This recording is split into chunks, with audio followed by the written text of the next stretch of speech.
Bismillahirrahmanirrahim. Assalamualaikum warahmatullahi wabarakatuh dan salam sejahtera pada penyelaras Sidel and so on, Negeri Sembilan, Puan Sheila, Cik Muhammad Izzuddin yang membantu menyediakan kemudahan Zoom kita ini. Okay. Dan pembentang kita pada hari ini Encik Zul, Puan Sheila. Ya betul, Doktor Encik Fan Zul, Zul. Encik Zulkifli Mahyudin daripada Ipoh. Daripada Ipoh. Dan kepada semua rakan-rakan guru yang dikasih sekalian ni.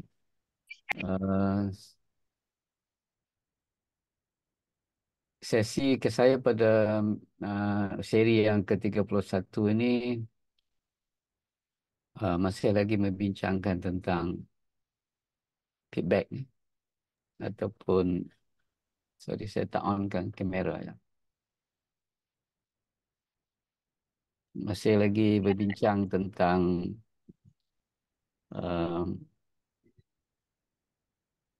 feedback ya. Feedback mungkin ini minggu yang ke-9 ya. Saya telah bincangkan. Pada minggu lepas saya hanya berkongsikan rakaman sahaja kerana ada urusan pada ketika itu. Jadi pada hari ini saya akan menyambung baliklah ya, apa yang berkait dengan maklum balas ataupun feedback. Mungkin kenapa saya memberikan banyak masa untuk membincangkan tentang feedback ini adalah kerana ianya merupakan satu perkara yang penting, ya.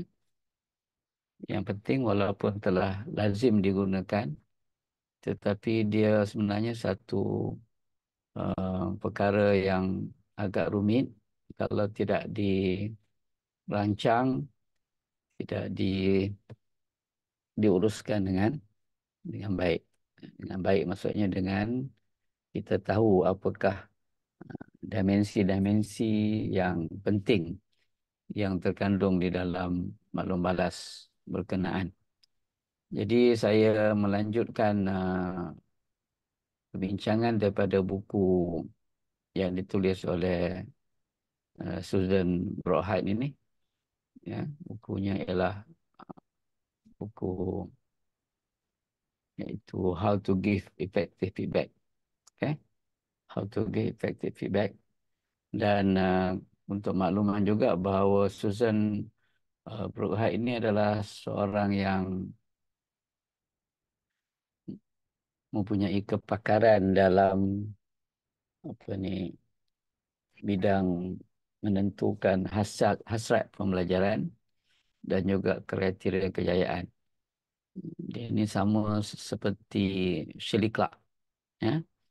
Mungkin Shirley Clark saya akan sentuh selepas beberapa minggu akan datang. Saya akan sentuh maklum balas mengikut persepsi ataupun pandangan Shirley Clark dalam bukunya Feedback juga. Dia menulis buku berkenaan pada 2019 bersama dengan Profesor John Hattie. Ini saya akan sentuh bersama dengan tulisan Susan Broadhide ini untuk disokong oleh seorang lagi sarjana yang mempunyai kepakaran dalam bidang pentaksiran bilik darjah, iaitu Profesor Dylan William. Ya. Profesor Dylan William ni adalah merupakan Emeritus Professor of Educational Assessment di University College London. Ya. Dia masih ada lagi lah. Tapi saya nak kongsikan idea Susan untuk bila beliau membincang pada minggu lepas, saya ada sentuh tentang pada minggu-minggu lepas saya dah sentuh tentang kandungan dan juga masa bila kita perlu memberikan maklum balas dan apakah kandungan yang perlu ada dalam maklum balas berkenaan. Okey. Saya ingat itu dah dibincangkan sebelum ini. Cuma hari ini saya nak kongsikan sedikit tentang satu model, model yang dikemukakan oleh Susan, iaitu model kitaran pembelajaran formatif. Sebagaimana yang ada dalam paparan slide saya itu, ia menunjukkan garis merah itu menunjukkan maklum balas. Bila maklum balas berlaku pada kitaran pembelajaran formatif. Maksudnya pembelajaran yang berlaku secara berterusan. Ya. Kalau kita anggap yang sebelah kiri itu, kitaran sebelah kiri itu pembelajaran hari ini, yang sebelah kanan itu ialah pembelajaran akan datang. Yang saya labelkan sebagai unit pelajaran 1 dengan unit pelajaran 2. Pelajaran di sini merujuk kepada dalam bahasa Inggeris kita panggil dia lesson. Ya? Dia lesson, pelajaran ataupun lesson. Jadi kalau kita lihat model ini menerangkan proses pembelajaran yang dirancang oleh guru, di mana peringkat awal guru akan memodel dan menerangkan kepada murid bagaimana apakah yang ingin mereka pelajari. Fokusnya adalah lebih kepada hasrat pembelajaran. Sebenarnya Susan Broadhead pun lebih cenderung menggunakan istilah learning intention berbanding dengan learning objective. Sebab learning intention ni ataupun hasrat pembelajaran tu perlu dikongsikan dengan anak-anak dan mungkin perlu diterangkan apakah pengetahuan dan kemahiran yang akan mereka pelajari untuk pelajaran tersebut, untuk that particular lesson. Okay? Ya. Dan untuk itu disediakan juga untuk mereka mencapai hasrat pembelajaran berdasarkan kepada kriteria kejayaan yang telah ditetapkan, yang telah dimaklumkan dengan, bila saya kata model dan terangkan itu, dia memberi fokus kepada hasrat pembelajaran dan juga kriteria kejayaan. Dan untuk mencapai hasrat pembelajaran, okay, dan juga kriteria kejayaan itu disediakan tugasan. Tugasan ni task lah, ya.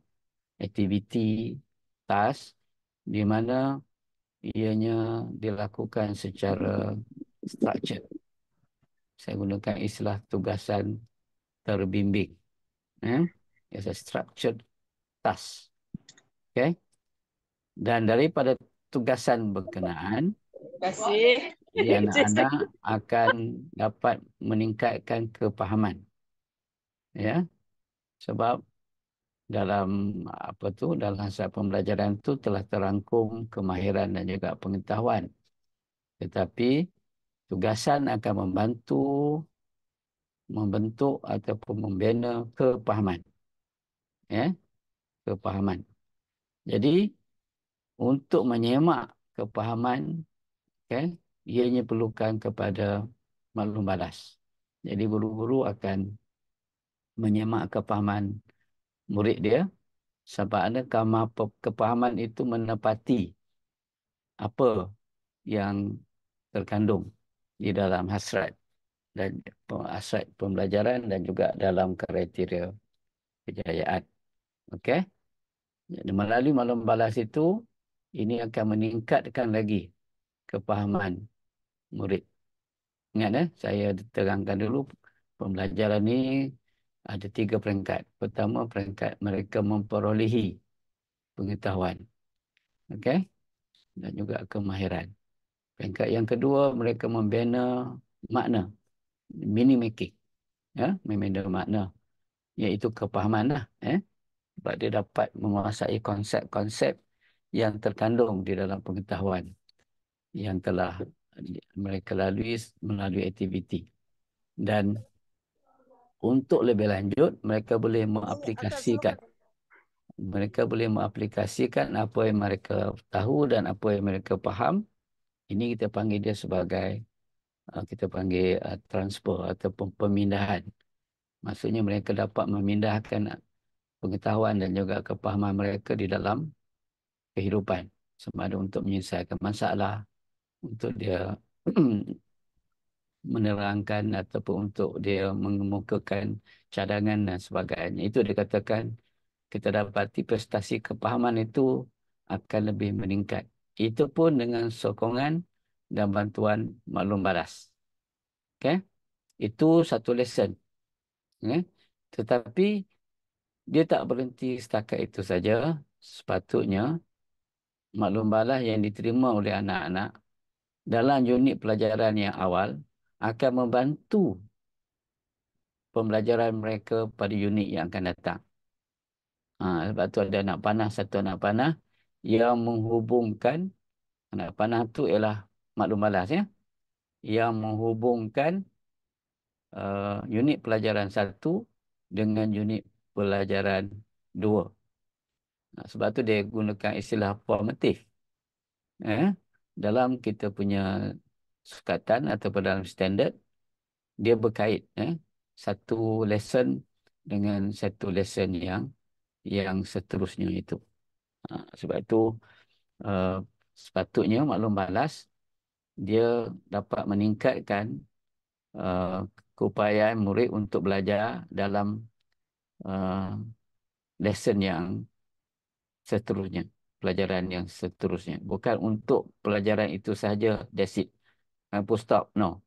Dia satu proses yang berterusan, ya.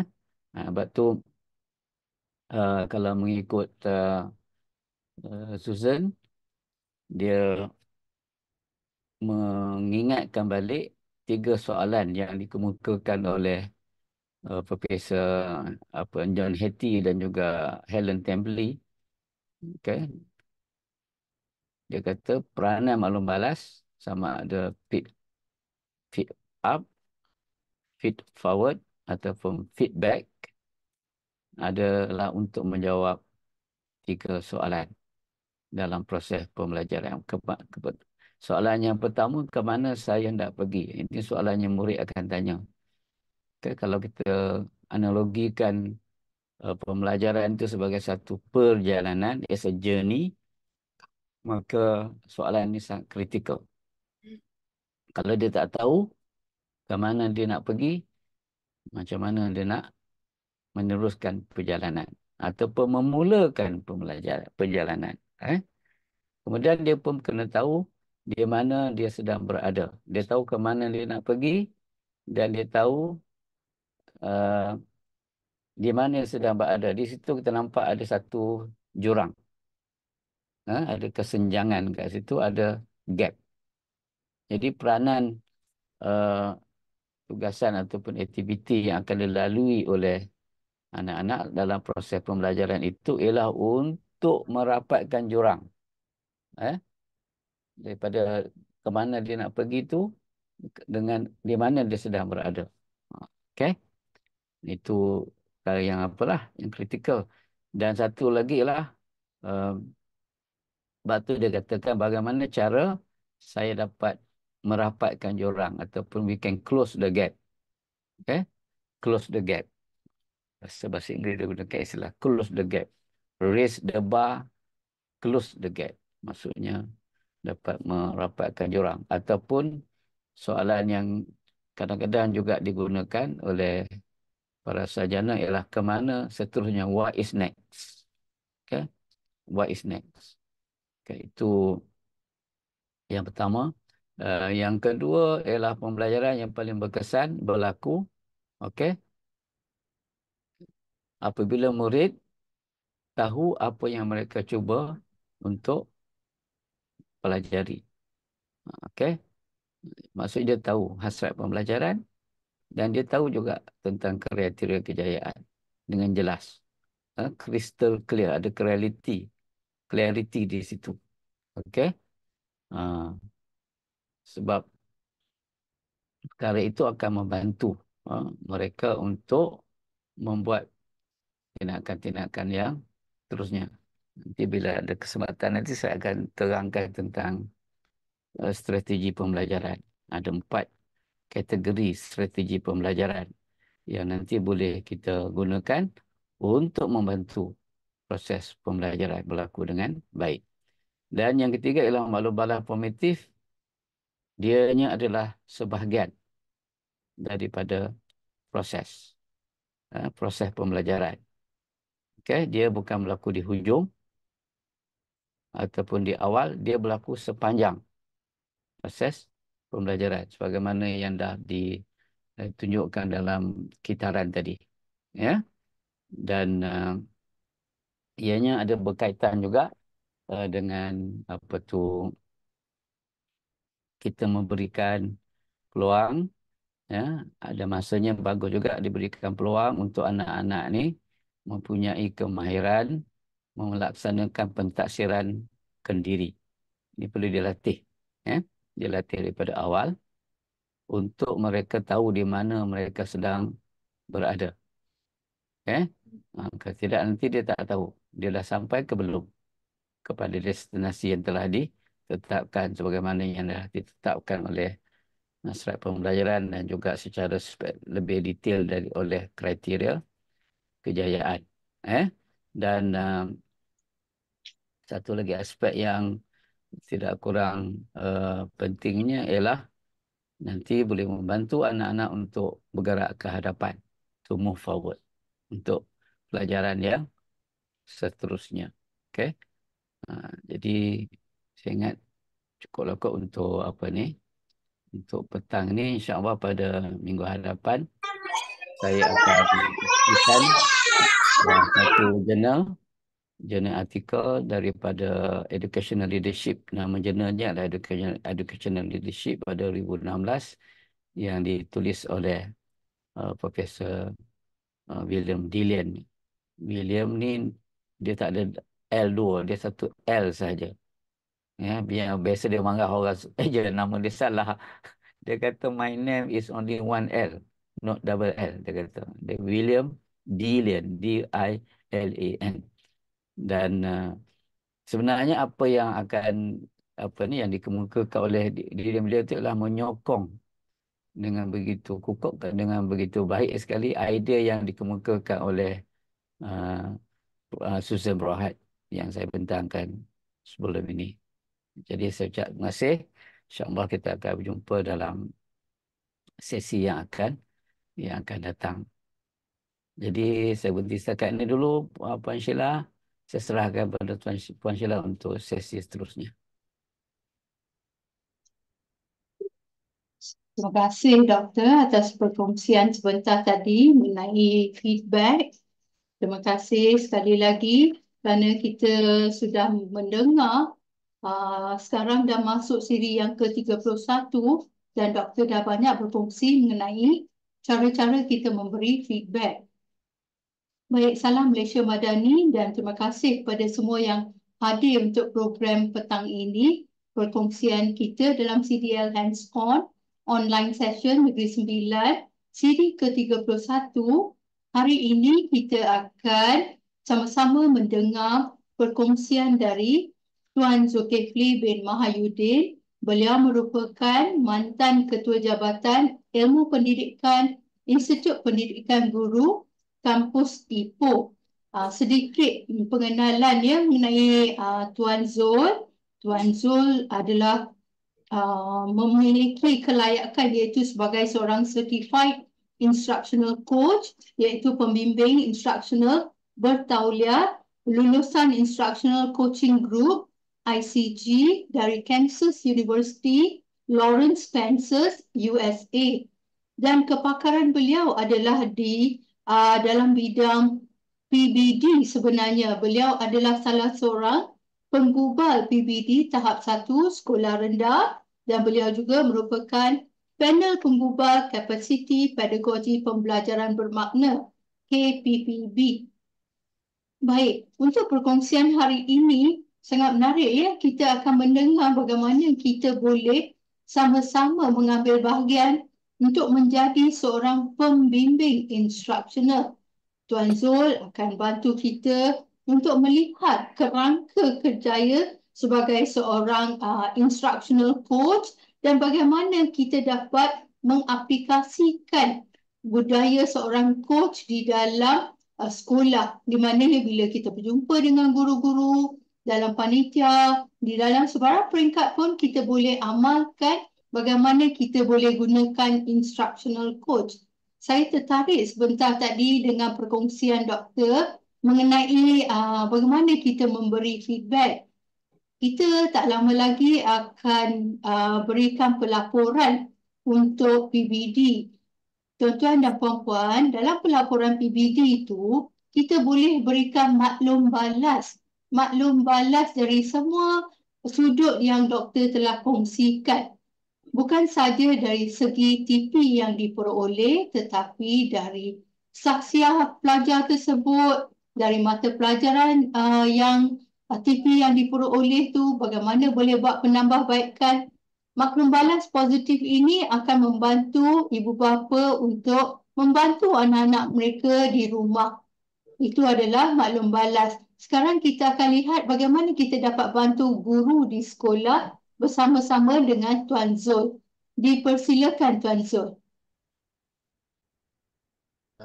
Assalamualaikum warahmatullahi wabarakatuh. Selamat petang.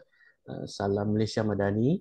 Yang saya muliakan moderator kita pada petang ini, ya, tak lain tak bukan Puan Sheila, ya.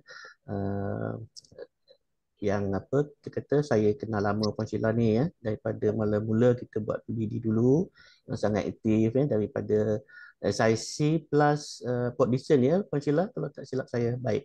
Dan Betul-betul. ya, dan tidak dilupakan juga kepada Dr. Haji Mustafa, sifu kita, ya. Sifu segala sifu ni sebenarnya ni. Dr. Mustafa masih ada dalam perkongsian ini. Terima kasih Dr. Mustafa.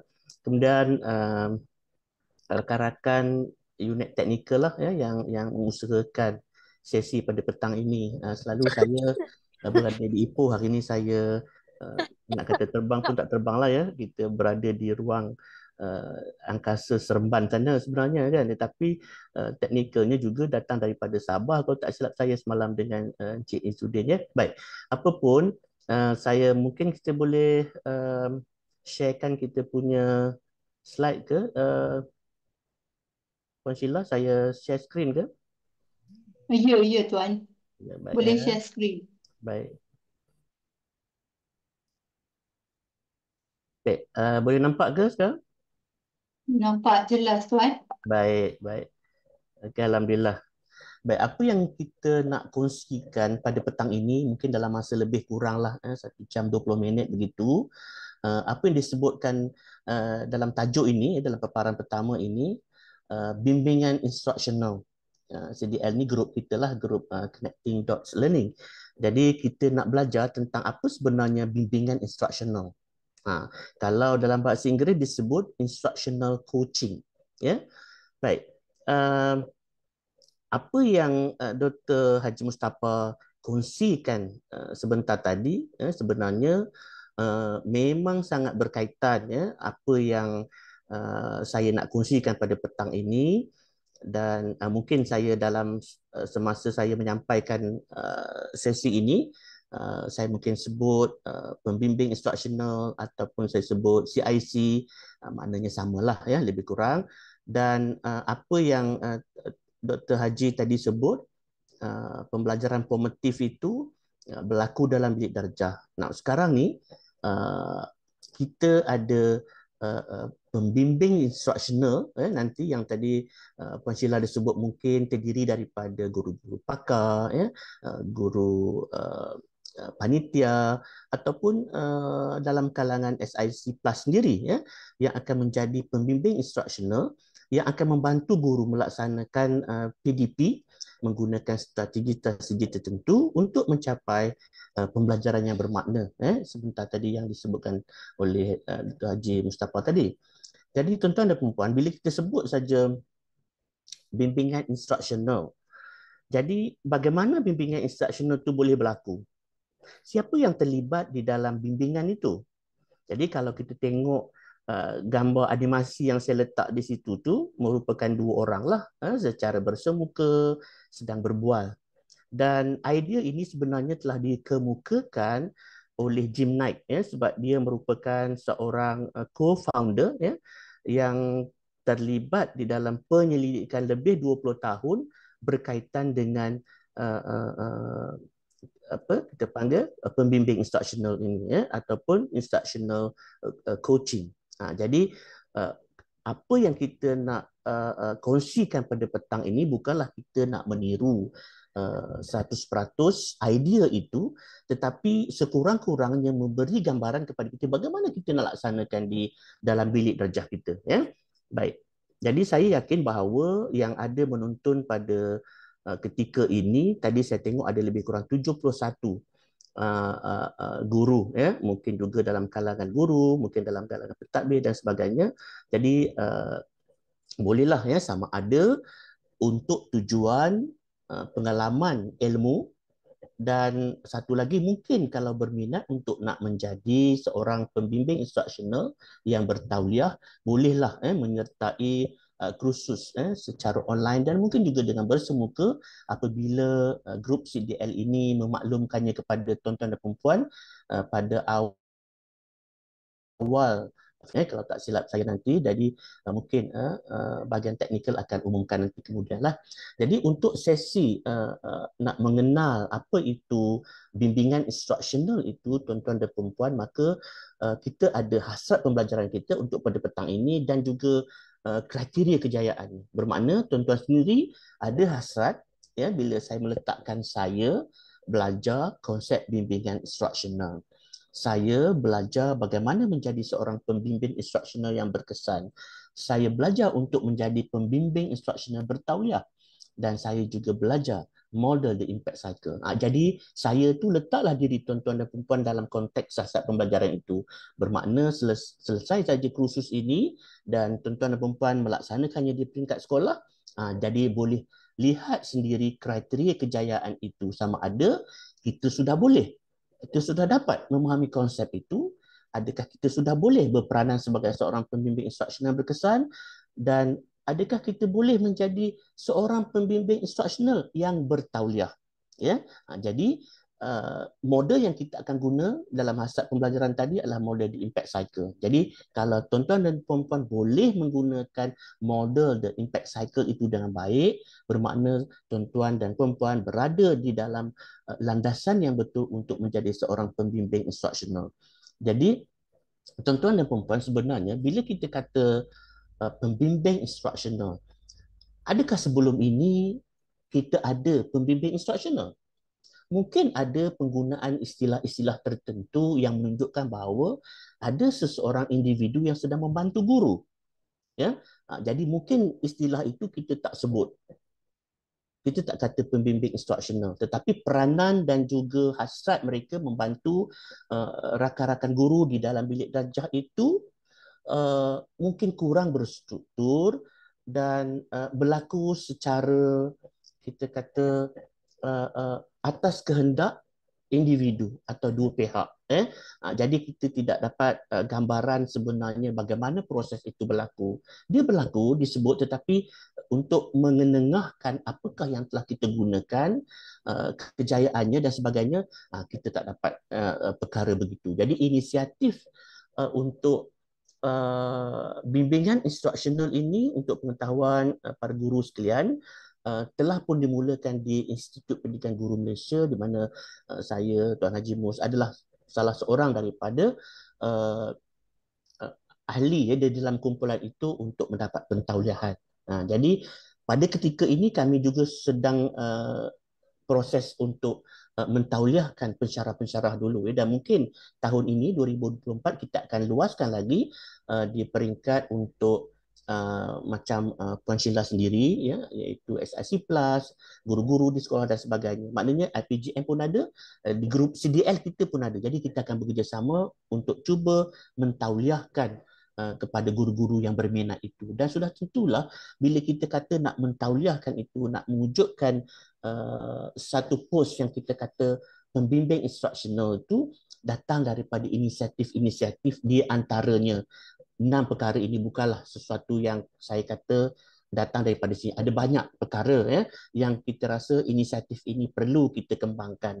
Sebab di sekolah kita, kita ada guru, kita ada murid, kita ada pentadbir, kita ada guru panitia, guru kaunseling dan sebagainya. Semuanya itu memainkan peranan. Sebab itu saya kata suara guru perlu didengari, sebab mereka tahu bilik darjah mereka masing-masing. Jadi apa yang mereka nak buat itu sebenarnya mereka lebih kenal anak murid mereka. Selain daripada merujuk kepada hasrat pembelajaran yang terkandung di dalam DSKP itu, di situlah guru-guru boleh mengenal pasti. Jadi autonomi guru, suara guru memang kita sangat hargai, dan kita perlu dapat suara guru itu untuk membantu kita menambah baiklah amalan-amalan di bilik darjah dan juga keseluruhannya kalau kita kata sistem pendidikan itu sendiri, ya. Dan kita perlu ada pembimbing instructional coach. Dulu kita ada di sekolah itu sendiri pun ada pembimbing-pembimbing tertentu yang macam saya katakan tadi. Dulu kita ada SIC Plus juga membantu guru-guru di sekolah. Mungkin kita tambah baiklah amalan atau praktis itu supaya dia menepati lebih baik untuk mencapai hasil ataupun pembelajaran bermakna ataupun keberhasilan. Sebab dalam kalangan kita ini, kita mungkin sedar atau tidak, terdapat kepakaran-kepakaran pedagogi. Ya? Kepakaran pedagogi itu bermaksud guru-guru yang mempunyai berbagai bentuk strategi, berbagai jenis kaedah, pendekatan teknik untuk membantu kelas dia. Jadi kita highlightkan perkara-perkara ini yang sudah terbukti hasilnya membantu guru-guru di dalam bilik darjah itu, kita kembangkan, kita bawa bersama di dalam apa yang disebut sebagai pembimbing instruksional itu. Tadi saya dah sebut SIC Plus, dan juga kita ada matlamat. Matlamat kita sudah tentulah bermula daripada Kementerian Pendidikan Malaysia, dengan setiap tahap institusi itu. Kalau kita bercakap tentang guru-guru sekarang ni di sekolah, kita ada matlamat kita, budak kita, murid kita tu nak capai apa, dan sudah tentulah untuk mencapai matlamat itu semua pihak bertanggungjawab, dan the support ataupun sokongan daripada semua pihak, daripada institusi sekolah itu sendiri, takbirnya, panitianya, ketua bidangnya, guru-guru sendiri, dia kena ada collaboration yang cukup kuat untuk kita menjayakan inisiatif ini, dan hasilnya nanti akan mendatangkan impak yang besar kepada pembelajaran murid. Baik. Jadi bila kita bercakap tentang pembimbing instruksional tu, yang saya tunjuk gambar awal-awal tadi, 2 orang tu, maknanya mesti ada berlaku dialog antara 2 orang itu. Ada conversation yang menunjukkan bahawa berlaku perbualan untuk kita nak meningkatkan apa saja yang berlaku di dalam bilik darjah itu. Jadi disebut sebagai pembimbing instruksional itu merupakan rakan kongsi. Rakan kongsi itu bermakna kalau saya berada di sekolah bersama dengan katakanlah Cikgu Sheila jadi rakan kongsi saya. Saya mengajar. Cikgu Sheila akan bantu saya macam itu. Ataupun rakan pembelajaran guru, rakan pembelajaran guru untuk membantu guru atau mereka meningkatkan pengajaran pembelajaran ke arah keberhasilan murid. Apapun akhirnya adalah untuk murid kita. Baik. Dan juga bila kita kata keberhasilan murid, tentulah pembelajaran bermakna itu. Pembelajaran bermakna tadi Dr. Haji Mus ada sebut 3 perkara. Apa yang dia nak belajar tadi tu, kemudian di mana mereka berada, lepas itu what next, ke mana mereka nak pergi. Jadi nak menghasilkan pembelajaran bermakna itu sudah tentulah guru-guru yang mungkin uh, yang kita kata yang bersemangat tetapi tidak ada punca sumber, sama ada uh, bahan, teknologi ataupun sokongan daripada rakan-rakan sejawat dan sebagainya, perlukan pembimbing itu untuk mereka mencipta kualiti pembelajaran murid yang tinggi, yang hebat, ya. Jadi siapa yang boleh jadi pembimbing instruksional ini? Ya, sebenarnya bagi saya siapa-siapa pun boleh jadi pembimbing instruksional jika mereka ada intention. Tetapi dia tak bolehlah intention ataupun hasrat saja. Dia perlu disokong dengan ilmu, kepakaran, usaha, kesabaran dan mempunyai personality yang di antaranya boleh didampingi, approachable, ya. Itu di antaranya, sebenarnya ada banyak lagi tu. Nanti kita sampai slide tu kita ulas lagi, ya. Baik. Jadi guru atau pendidik yang mempunyai kepakaran pengajaran dan pembelajaran PDP di Bilik Darjah, ya. Uh, itu satu. Dan juga guru-guru yang berkeinginan untuk mendapat pentauliahan. Jadi kalau kita ada uh, offer, ya, untuk menjadi pembimbing yang bertauliah, maka seperti yang saya katakan tadi, di awal bulan 2 nanti kita akan war-warkan dan cubalah memohon, dan kita akan melaksanakan proses pentauliahan itu dengan menyiapkan portfolio tugasan-tugasan, sama ada secara teori maupun ke lapangan apabila tuan-tuan dan perempuan dikendaki mengadakan sesi bimbingan di sekolah, ya. Itu. Jadi bermakna di sini kalau nak jadi pembimbing instruksional, ya, dalam kalangan guru panitia, guru penolong kanan, guru besar, SIC plus atau sesiapa sahaja yang mempunyai rasa diri mereka itu boleh share apa yang mereka ada dan dah telah terbukti bahawa mereka itu kaedah atau strategi dalam pembelajaran murid di bilik darjah mereka masing-masing, ada cita-cita untuk melaksanakan aktiviti itu, maka kita boleh buat, ya. Jadi itu di antaranya yang apa yang kita sebut siapakah pembimbing guru, Baik. Kalau kita kata pembimbing instruksional, adakah itu jawatan yang khusus? So, kita tak ada lagi jawatan khusus untuk pembimbing instruksional. Itu yang saya kata tadi, kita mungkin ada rakan sejawat kita, guru panitia, guru besar ataupun mereka yang sudah ada tauliah nanti, ya. So, bagaimana mereka membimbing itu kita akan kongsikan sebentar lagi, sebab akhirnya nanti apa pun ialah dalam bilik darjah. Kalau kita baca buku Paul Black, ya, dalam Black Box, ya, dalam buku Black Box itu dia kata apa pun hasilnya, ya, di luar sana dalam kehidupan kita ni, dalam masyarakat ke dalam dunia ni, bermula daripada bilik darjah, dia kata. Jadi bermakna kita perlu memberi fokus kepada anak murid kita di dalam bilik darjah. Baik. Jadi untuk itu tuan-tuan dan perempuan, bila kita kata fokus kepada PDP, pengajaran dan pembelajaran, maka sudah tentulah untuk menghasilkan pembelajaran bermakna. Ya, untuk menghasilkan pembelajaran bermakna. Dan sebenarnya walaupun saya asingkan 2 bulatan, satu pembelajaran bermakna, satu pembelajaran digital, supaya tuan-tuan boleh nampak, sebenarnya dalam pembelajaran bermakna itu juga ada pembelajaran digital, ya. Pembelajaran digital ni kita nak memberi fokus kepada bagaimana teknologi digital pada ketika ini yang diwawarkan sendiri oleh PM kita, ya, betapa pentingnya untuk anak murid kita bersedia dengan keadaan dunia pendidikan pada masa kini, ya. Baik. Dan apa yang saya nak kongsikan seterusnya dalam slide ini ialah apabila kita kata kita nak menjadi seorang pembimbing, ya. Jadi kita akan lihat perbezaan pembimbing yang bagaimana, ya, yang kita nak lahirkan itu, yang kita nak jadi itu. Jadi kalau dalam keadaan sebelum-sebelum ini, ya, dalam keadaan konteks begini, pertamanya kita ada satu top down. Sebenarnya kita dulu selalu sebut ya top down daripada atas sampai ke bawah. Apa saja dasar last kali cikgu lah kena buat, ya. Dan satu lagi disebut sebagai rakan kongsi. Dalam definisi tadi partnership, ya, ada.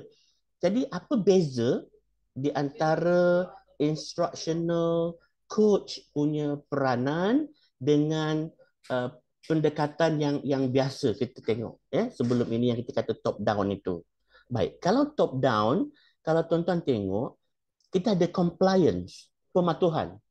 Bermaksud di situ, pematuhan di situ, contohlah katalah, ya, kementerian hantar satu dasar, hantar satu inisiatif turun ke JPN, JPN turun ke PPD, PPD pergi ke sekolah. Okey, PBD tahap 1, ini dia caranya, sila laksanakan. Jadi cikgu pun teruslah buatlah, cara macam mana yang dikatakan PBD tahap 1 itu. Jadi kita patuh kepada arahan itu, ya. Tetapi dalam rakan kongsi punya peranan, instructional coach punya peranan atau pembimbing instructional tadi itu disebut komitmen, ya. Komitmen di sini bukan bermakna kita tak comply dengan apa yang diarahkan, tetapi bagaimana komitmen itu dibina dalam memastikan pematuhan ataupun PBD itu dipahami oleh guru dengan betul. Ini saya tengok dulu masa mula-mula peringkat kita buat dulu, ya, Puan Sheila, peringkat pertama kita bimbing, very good. Tapi bila sampai ke sekolah, dia semakin lama makin dah macam-macam jadi dah, ya. Jadi alamak, kita kata tengok macam mana di situ ada kesilapan, di sini kesilapan, perlu tambah baiklah itu, ya. Jadi komitmen itu bermaksud kita cuba melaksanakan sesuatu yang diilhamkan itu dengan betul, ya. Kita berusaha, kita cuba memahami, kita melaksanakan dengan bantuan dan sokongan daripada pelbagai pihak. Kedua, top down, selalu orang kata, ya, yang kedua tu orang luar bilik darjah tahu keperluan murid. Ibu bapa yang tak masuk darjah tahu, anak murid saya ni, anak saya ni perlu inilah, anak saya perlu ni, budak tu tak boleh dapat ini, mengapa ya? Ini saya rasa perlu ada ini. Bermakna pandangan-pandangan dan perspektif itu diterima oleh guru berdasarkan kepada orang luar. Sedangkan guru yang dalam bilik darjah dia tahu mengapa anak murid dia kumpulannya ini agak lambat menerima pembelajaran itu. Agak lambat sedikit, pelan-pelan. Ada murid yang begitu pantas dan guru tahu apa perlu dia buat dengan anak murid yang agak lambat ini dan bagaimana dia nak buat dengan anak murid dia yang advance itu, ya. Nah, jadi dalam konteks ini, kalau rakan kongsi tadi, partnership dalam instructional coach itu atau pembimbing instructional, dia adalah orang yang tahu apa yang berlaku di dalam kelas dia. Bermakna apa saja pandangan dari luar bukan dia tak terima, tetapi dia hanya menerima sebagai mungkin satu dia kena reflect balik. Tetapi apa yang dia tahu sebenarnya adalah murid berkenaan. Jadi bermaksud di situ bila guru itu mengajar dan instructional coach peranan sebagai rakan kongsi itu, dia dah tahu dah bahawa instructional coach atau pembimbing itu tahu bahawa oh ini sebenarnya masalah dia sebab dia dah ada rakan kongsi dia, ya. Dia dah ada rakan guru berkenaan, apa yang dia tahu tentang bilik darjah dia sebenarnya diketahui juga oleh rakan kongsi dia tadi, bukannya diteka-teka oleh pihak luar. Itu beza tadi sebab dia dah ada orang yang sokong dia, yang istilahnya rakan kongsi tadi, iaitu pembimbing instructional tadi, ya. Dan satu lagi, kalau top down dulu kita kata buatlah kaedah, kita kata strategi penyelesaian masalah. Okey, tetap satu size untuk semua, one size fit all. Tak boleh strategi itu untuk semua murid. Ada 25 orang, 30 orang murid, satu strategi. Yang pandai cepat, yang tak pandai itu apa jadi? Tak boleh nak ikut. Jadi sebab itu kita pesan tahap ini kita bagi dia yang kita kata yang mudah sedikit supaya dia merasai bahawa pembelajaran ini berlaku. Dia dapat merasai pembelajaran itu. Dan satu lagi adalah di dalam top down, kita juga sebenarnya guru dia dapat maklum balas membina, result keluar atau formative assessment itu keluar. Jadi kita kata mungkinlah dikumpulkan, kemudian pakar ataupun penggubah dasar akan memaklumkan. Betul, secara membina sebaiknya kita buat meningkatkan pembelajaran. Tetapi bila ada rakan kongsi, dia sifatnya sudah menjadi dialog. Cikgu rasa adakah sebenarnya punca kepada uh, lambatnya murid ini membaca disebabkan oleh murid ini tidak memberi kerjasama sepenuhnya dalam kelas? Tiada pelibatan murid. Jadi ada dialog di situ. So macam mana kita nak mengesahkan bahawa uh, kelemahan murid itu disebabkan oleh strategi ke, cara penyampaian guru ke, atau murid itu sendiri. Jadi di situ berlaku dialog, cikgu dan pembimbing berdialog. Dia bukan terus pinpoint. Cikgu salah ini, cikgu salah ini. Tak. Pembimbing instructional akan cari. So macam mana kita nak membuktikan bahawa apa yang cikgu buat dalam yang menyatakan bahawa kelemahan murid itu tadi dalam pencapaian formatif misalnya dikatakan begitu. Jadi sebab itu salah satu daripada dalam model yang saya akan ceritakan nanti adalah berkaitan dengan penggunaan video. Jadi bila kita membuat rakaman video dengan persetujuan guru, kita akan nampak sebenarnya punca murid tidak dapat menguasai pelajaran. Adakah kerana murid itu sendiri?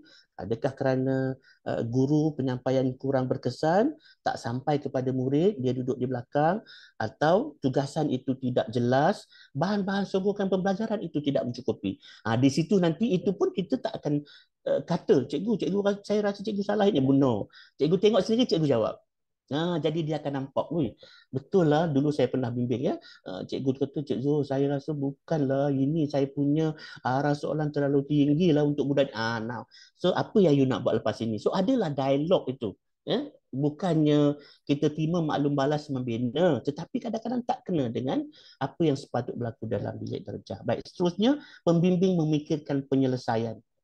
Kalau kita guna facilitator, katalah kita ada orang-orang di dalam bilik darjah di sekolah itu, guru panitia misalnya, mulalah mencari penyelesaian. Kita buat ini, kita buat ini, kita buat ini. Jadi guru tu terpaksa mengikut. Kadang-kadang ikutlah benda walaupun sebenarnya hasrat dia tu ada lain nak buat. Jadi begitu itu sifat top down. Jadi maknanya dia tak dapat nak commit untuk suara dia. Sebab dia tahu kelas dia tu budak tu macam mana. Tetapi di dalam rakan kongsi, prinsip bimbingan instruksional ini, guru itu sendiri kita bagi peluang dia. Kalau cikgu rasa arah soalan cikgu tu terlalu tinggi, tugasan itu terlalu tinggi untuk budak kumpulan ini, cikgu rasa apa patut kita buat? Jadi kita bagi peluang dia berdasar pengalaman dia dari dalam kelas dia sendiri, pengalaman dia dengan rakan-rakan sejawat dia di kelas yang lain dan sebagainya. Kemudian kita tidak menghukum macam tadi. Cikgu salah, cikgu. Saya rasa suara cikgu tak cukup kuat. Budak tak dengar. Kita tak boleh judgemental macam itu.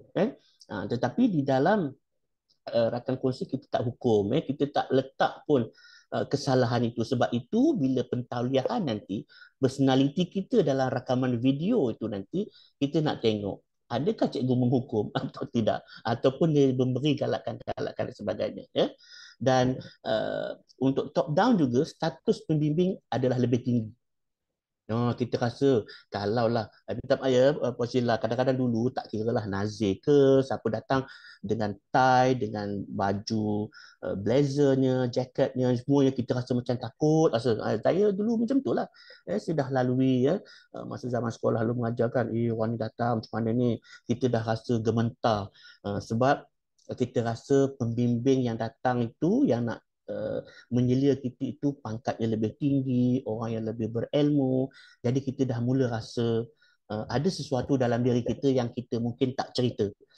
Jadi ada tersembunyi di situ. Tapi kalau kita tengok kepada pembimbing instruksional, bila kita pegang kepada konsep rakan kongsi, kita meletakkan diri kita itu, kalau kita datang dengan gaya yang berpakaian begitu pun, tapi penampilan kita masih mesra, senyum contohnya, dia kena anggap kita sebagai kawan. So kita akan mula membina repo itu. Ya? Jadi kita akan jadi guru yang sama sebenarnya. Ya? Jadi dia kata, bolehlah cerita dekat pembimbing ini sebab nampak tak ada gap lah saya dengan dia. Jadi dah mula kita membina hubungan yang baik itu. Begitu juga dengan accountability.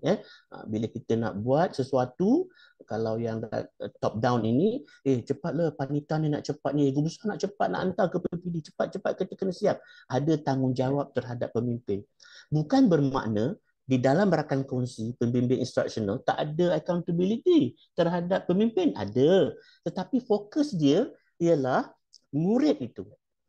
25 orang murid, 16 orang murid, 35 orang murid ini berjaya tak mencapai hasrat pembelajaran itu. Berdasarkan kepada pelajaran murid itu. Jadi kita kena faham konteks ini dulu supaya kita dapat buat perbandingan. Apa hebatnya sangat pembimbing instructional? Inilah di antaranya. Baik. Jadi saya tak boleh ulas lebih panjang sebab kita ada banyak slide lagi tu. Baik. Jadi dalam bila kita sebut rakan kongsi tadi, maka ada 7 perkara yang menunjukkan partnership atau perkongsian itu. Dan salah satu tadi dah sebut tapi tak apa, kita akan ulas sedikit di sini yang dipetik daripada buku Jim Knight juga yang disebut sebagai pertama, kesaksamaan, equality. Yang kedua, kita ada pilihan atau choice. Yang ketiga, kita ada suara, voice. Yang keempat, kita ada dialog. Kita ada dialog. Yang kelima, kita ada refleksi. Yang keenam, kita ada practical ataupun praksis. Dan yang akhir sekali, kita ada reciprocity, timbal balik. Jadi apa maksud setiap satu ni bila kita sebut sebagai rakan kongsi tadi tu?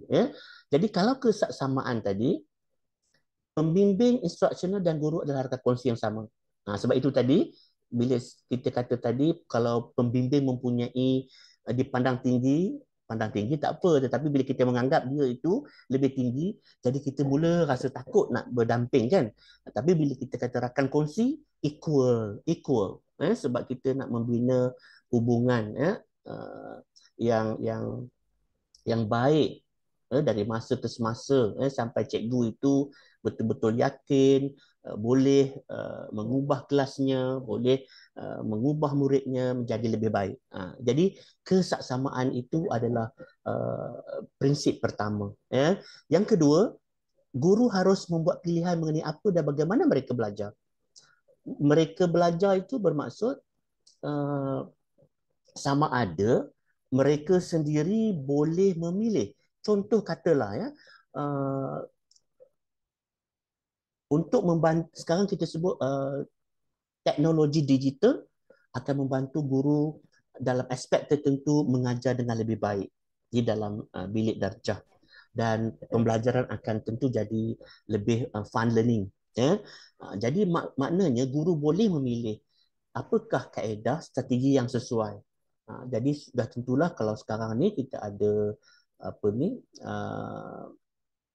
Canva tu dalam kita punya pembelajaran dalam dilema itu Jadi di situ banyak pilihan cikgu boleh belajar, ataupun di dalam selepas mereka belajar daripada proses professional development, kursus, workshop dan sebagainya, dia balik dia cuba. Jadi dia ada berbagai pilihan untuk dia nak menentukan kelas dia. Dia ada suara, dia ada pilihan, banyak pilihan. Bukannya disogokkan dengan oleh orang-orang lain dan diterima saja tapi dia kena belajar dan kena terima yang mana satu yang sesuai untuk kelas dia. Bermacam-macam cara. Contohnya macam yang Dr. Haji Mus tunjuk tadi kan, faham konsep pembelajaran pemerhati itu macam mana, strategi macam mana, model macam mana. Jadi dia akan jadi guru yang lebih mantap dan lebih berkesan. Begitu juga dengan suara, voice. Pembelajaran profesional perlu memberi peluang dan menghormati suara guru. Kita tak boleh macam tadilah ada kaitan dengan judgemental. Kita rasa pandangan kita saja lebih baik. Contoh, kalau katalah saya adalah pentadbir, saya adalah guru panitia di bawah kelolaan saya, dan saya rasa bila guru tersebut kurang berjaya untuk menghasilkan kualiti pembelajaran diharapkan, sudah dikenal pasti. Jadi saya terus hukum cikgu, patut cikgu tak boleh buat macam ini, cikgu kena buat begini. Nah, dia tak boleh begitu. Beri peluang kepada guru itu mencuba. Hormati keputusan dia. Sebab itu ada voice. Even bukan cikgu saja, anak murid dalam kelas kita pun kita kena dengar suara mereka. Sebab itu student voice, kalau cikgu-cikgu pernah dengar ataupun pernah mengalami apa yang kita buat pembelajaran bermakna di IPG sekarang ni, dan pelajar-pelajar kita yang sudah menguasainya pergi ke sekolah, laksanakan masa mereka praktikum, selalu sebut tentang student voice. Jadi dia bagi peluang anak murid dia belajar itu bercakap sesuatu apa yang mereka faham, bukan menidak salah. Ya, jadi kita tak nak macam itu. Sebab bila kita beri pilihan, bila kita memberi suara kepada pelajar dan guru, maka sudah tentulah dia melibatkan dialog. Prinsip keempat ini adalah dialog. Ya, dialog yang autentik. In dialog, everybody wins. Maknanya tak ada seorang yang menguasai, seorang lagi menjadi pasif. Sebab guru ni, ya, pengalaman tuan-tuan dan puan-puan lah, kalau orang yang datang itu banyak bercakap, menceritakan apa kaedah sepatut nak buat, bagaimana buat, dia akan jadi pasif, ya, sebab dia tak boleh nak berkembang lagi. Tetapi bila kita kata dialog, bermakna dua pihak. Converse ataupun sesi conversation itu datang daripada kedua-dua belah pihak. Pembimbing dengar dan guru akan bercakap, ya, supaya guru boleh melihat apa yang ada di dalam diri kita, dan dia percaya bahawa bila kita memberi peluang dia bercakap, dia akan merasakan bahawa oh, pandangan saya ini sebenarnya ada juga diterima. Jadi di situlah mula rasa semangat dan keyakinan untuk dia meneruskan usaha PDP dia pada masa-masa yang akan datang. Begitu juga dengan refleksi. Refleksi prinsip ataupun prinsip perkongsian kelima ini adalah refleksi adalah dikata sebahagian daripada pembelajaran profesional. Di mana-mana pun ada refleksi. Sebab itu feedback, feed up, macam yang Susan Burkhardt sebut tadi dalam buku yang Haji, masa kita buat PBD dulu, memang kita rujuk buku itu, dia mesti ada feedback. Feedback itu bila kita membuat refleksi, kita reflect balik dan kita memberi feedback. Feedback daripada murid itu sebenarnya sangat membantu kita untuk mengubah. Dan bagaimana amalan refleksi itu boleh dibuat? Apabila kita memegang prinsip ini sebagai seorang pembimbing instruksional. Ya? So kita beri dia membuat refleksi tentang apa yang kita dah kongsikan dengan dia. Dan sudah tentulah kita tak boleh berteori sahaja. Practice atau practical mesti ada. The act of applying new ideas to our own lives. Ya? Maknanya kita tak nak budak ni belajar teori tetapi dia tak boleh guna dalam kehidupan situasi semasa kehidupan dia. Jadi cikgu perlu menerapkan suasana pembelajaran yang boleh murid-murid dia bawa ke dalam kehidupan sebenar.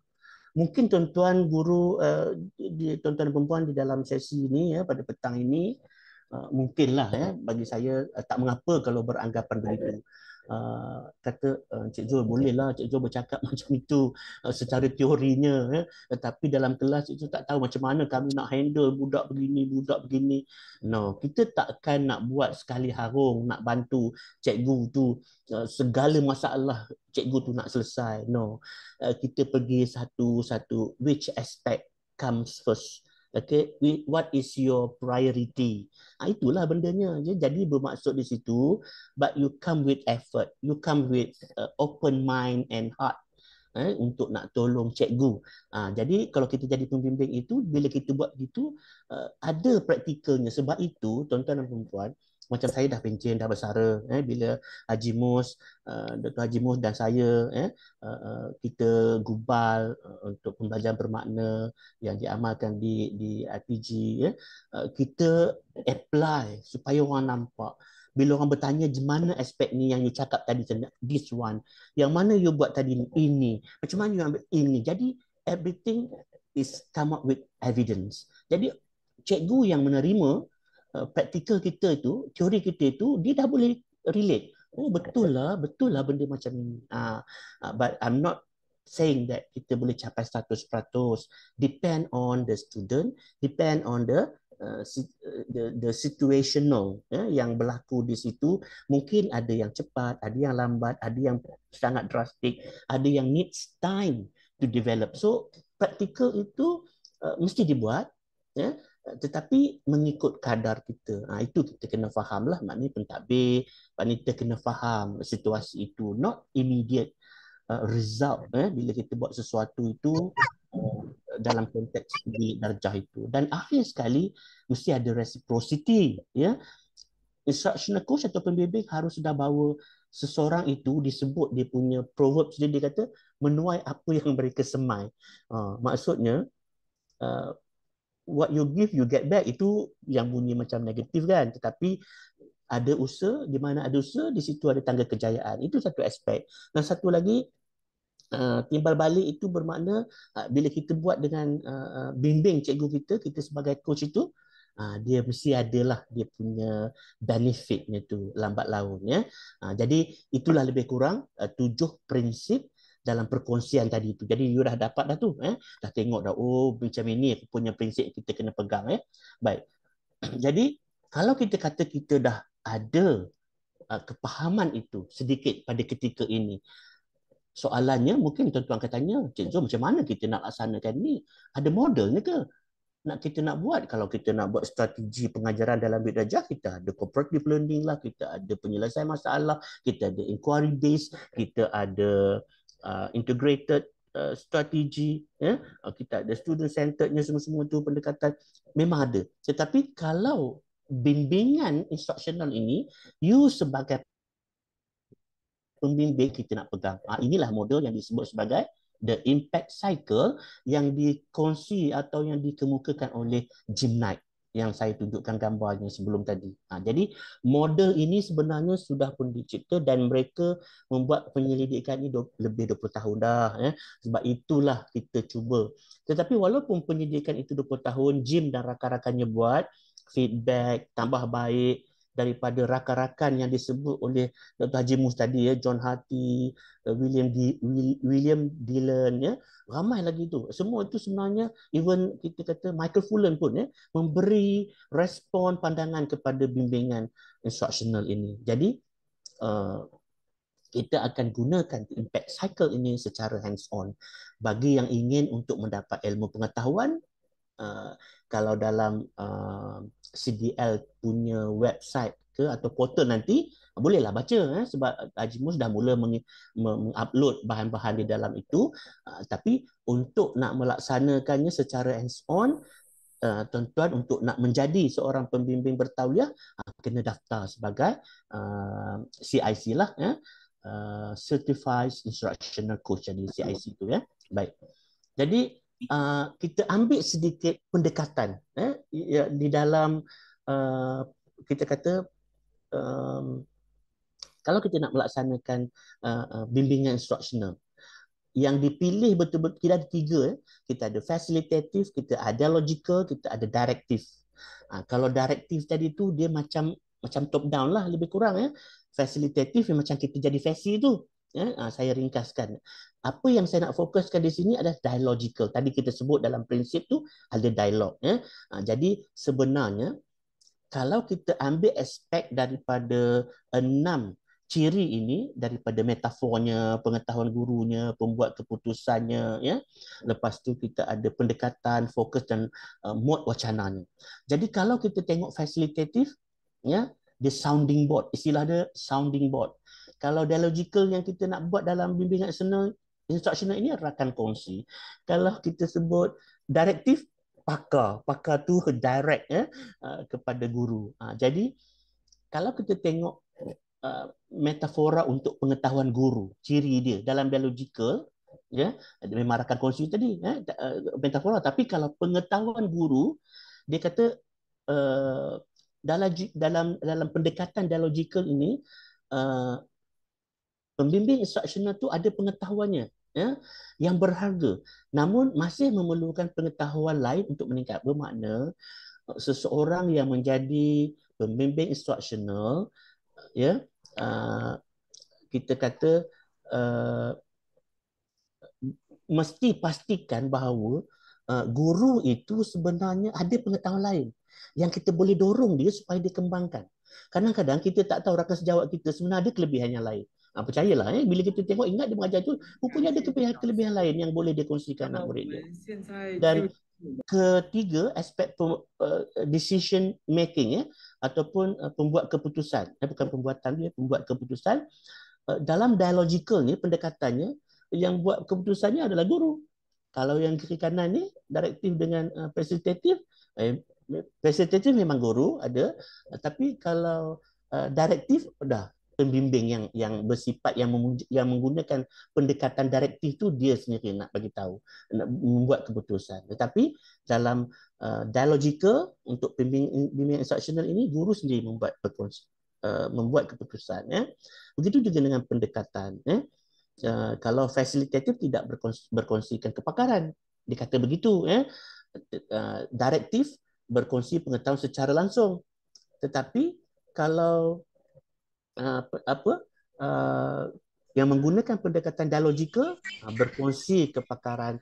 Bila kita berdialog, kita berbual dengan cikgu tu, kita kongsi, ya. Okay.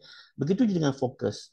Kalau fasilitatif, banyak fokus guru. Guru kita boleh buat macam ni cikgu, kursus ini, kaedah ini, teori ni kita boleh buat begini cikgu. Tapi begitu juga dengan direktif, ya. Dia amalan pengajaran tu yang ditekankan.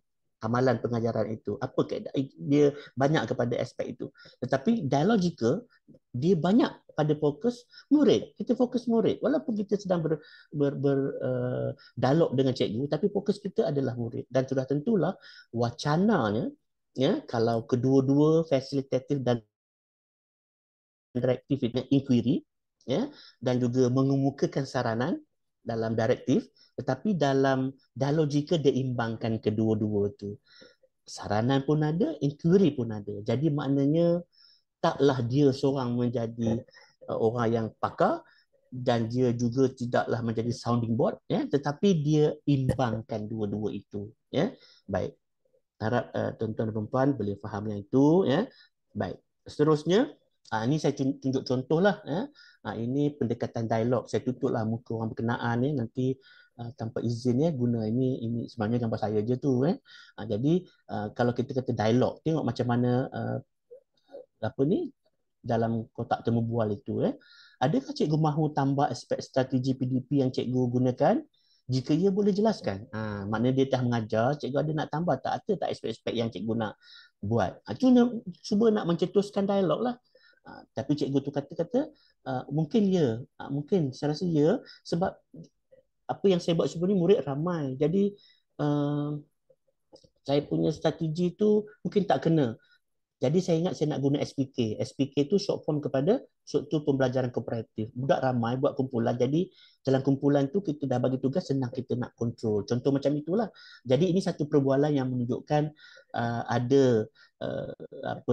komunikasi dua hala dalam dialogical itu, ya. Baik. Jadi sekarang ni tuan-tuan dan puan, saya cuba, okey, kita ada masa lagi. Macam mana yang dikatakan the impact cycle itu berfungsi? Model tadi itu. Baik. Apabila kita berhadapan dengan cikgu yang sudah bersetuju untuk dibimbing, kita dengan cikgu itu, katalah saya dengan cikgu Sheila tadi, jadi saya akan cuba perkenalkan model di impact cycle ini, di mana dia ada 3 peringkat. Peringkat pertama disebut peringkat kenal pasti, kedua peringkat belajar, ketiga peringkat meningkatkan. Baik, kalau tuan-tuan tengok dia track dia tu, dia bersambung-sambung, dia tak ada henti, dia tak ada putus, kan? Dia bersambung-sambung, mula daripada kenal pasti sampailah kepada peringkat belajar dan peringkat meningkatkan. Baik, maknanya ada satu pusingan, ya, pusingan untuk the impact cycle ini. Peringkat pertama kenal pasti, iaitu ada 3 perkara dalam peringkat kenal pasti: realiti semasa, ada matlamat, ada strategi. Peringkat kedua, pergi kepada bulatan yang kedua tu, kita ada senarai semak dan permodelan. Okey, kalau dalam konteks hari ini saya fokuskan 2 sajalah sebenarnya.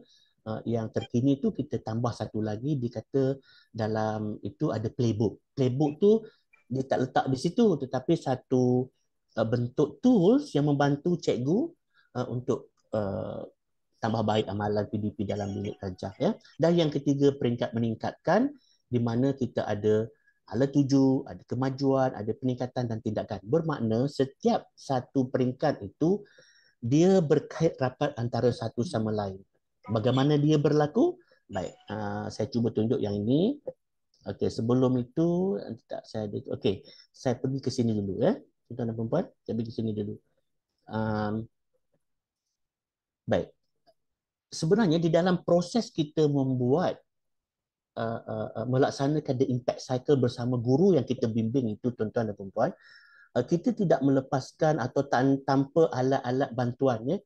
Yang paling dipentingkan dalam proses kita melaksanakan bimbingan ini, kita ada penggunaan toolkit, ya. Toolkit ini dalam berbagai bentuk. Salah satu daripadanya adalah senarai semak, ya. Jim Knight itu selalu menekankan tentang senarai semak ataupun checklist, ya, untuk kita memastikan. Contohnya, katalah kalau kita menjadi seorang pembimbing, kita nak pastikan bahawa perbualan kita itu bermakna, tidak terpesong dan kena dengan matlamat kita dalam perbualan semasa kita nak menggunakan model the impact cycle. Maka kita buat checklist itu. Dan checklist itu yang baiknya dikata mesti di antara paling minima 5 item ke 9 item. Lebih daripada itu dia tidak kurang bermakna. Ini checklist ini kalau kita baca buku Atul Gawande, ya, itu kemudianlah kalau siapa nak ikut besok pentaulian, kita akan share buku tu macam mana, apa yang ada di dalam itu. Jadi kalau kita kata aspek komunikasi, kalau kita pembimbing, kita nak pastikan bahawa kita ada komunikasi yang baik dengan cikgu kita, kita buat checklist. Apa perkara yang kita nak lihat? Saya melihat rakan perbualan sama, setara. Saya kena lihat yang itu. Kedua, saya mahu mendengar apa yang orang lain kata. Saya percaya bahawa setiap orang mempunyai autonomi. Saya tidak menghakimi orang lain. Bermakna di sini, bila kita berbual dengan cikgu itu, checklist tu ada sama kita. Bila kita bercakap, kita pastikan bahawa kita tak lari daripada aspek ini. Kalau kita sudah janji kita ada itu untuk kita simpanan kita, sebagai itu satu cara kita, maka kita tik-tik. Tapi katalah dah ada siap semua, tetapi kita lupa tentang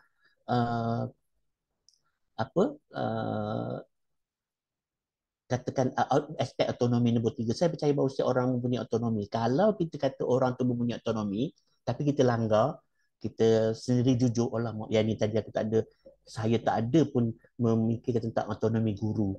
Saya tak bagi pun dia peluang untuk meng-elaborate apa yang dia kata isu dalam kelas dia. Mana dah tak ada. Jadi kita kena ingat balik lah, kita reflect balik, ya ni tadi saya sebagai seorang pembimbing dah lupa tentang nombor 3. Sebab bila sembang banyak-banyak dah terlupa. Seronok sangat dah lupa. Kita tak memberi autonomi, tapi kita nak mengajar cikgu.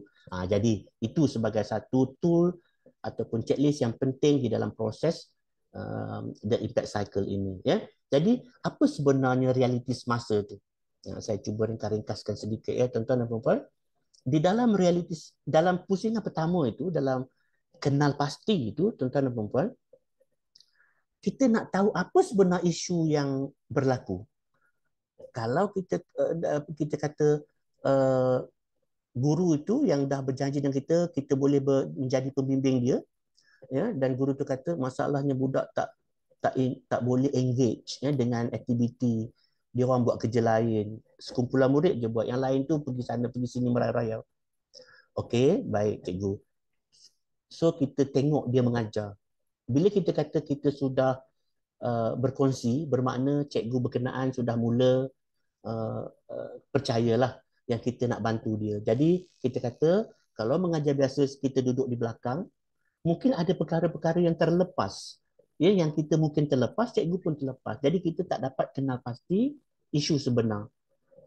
Isu sebenar, kalau dia kata Cikgu kata bahawa budak tak mahu terlibat, kita rakam video, pasang balik video itu dengan kita, dah habis kelas, jumpa satu tempat, bilik guru ke di mana-mana, cikgu tengok balik video ni cikgu. Okey, baik. Video tu siapa yang rakam? Mungkin tuan-tuan akan tanya kan. Jadi kita persetujuan kita lah. Kita pun boleh rakam, cikgu pun boleh rakam. Dengan handphone pun kita boleh rakam. Contoh macam tu. Bila kita lihat balik, sebab apa budak tak mahu terlibat? Realiti semasa tu. Cikgu tengok. Oh, sebab cikgu tak beri perhatian kepada mereka. Perhatian kepada orang yang boleh buat saja. Yang tak boleh buat tu tak bagi tugasan yang sesuai dengan dia. Contoh begitu. Tapi kita tak mengukur begitu. Kita tanya, cikgu rasa apa yang berlaku tu? Maafkan saya. Dan cikgu kata, cikgu, betul lah. Saya dah silap ni. Dia tak mau engage sebab benda tu tak menarik minat dia pun.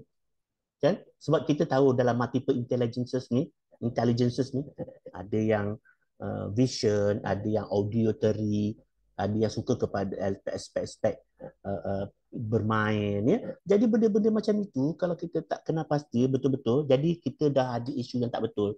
Bila kita ada isu yang tak betul, masalah yang tak betul, kita buat strategi yang tak betul, maknanya tak berubah budak tu. Jadi sebab itu, bila dah kena pasti melalui video tadi, kita kena pasti matlamat. Okey, matlamat sekarang nak bagi isunya, dah kena pasti cikgu ya, budak tak involve dalam aktiviti kerana bahan ataupun bahan pembelajaran mereka tu tak menarik perhatian murid-murid ini. Sebab mereka ada intelligence yang lain. Jadi matlamat sekarang nak buat apa? Nak tingkatkan penglibatan murid. Jadi kita dah ada matlamat di situ. Maknanya, bila kita bimbing, kita nak fokus satu aspek, nak tingkat penglibatan murid supaya 1% ke 90% murid yang tak terlibat tadi mula berdamping dengan rakan-rakan lain untuk membuat aktiviti. Jadi kalau dah ada isu, dah ada matlamat, maka satu itu kita kena ada strategi. Apa strategi nak pastikan bahawa pelajar-pelajar yang ada masalah tadi tu kita boleh tingkatkan penglibatan dia. Dia akan mula tak mengerai-rayau dah, duduk dengan kawan-kawan dia, seronok main, manipulate benda dan sebagainya, buat aktiviti sama-sama. So, apa strateginya? Jadi, di situlah cikgu tu nanti akan fikir, iyalah kita akan buat satu macam mana ni nak bagi dia tu.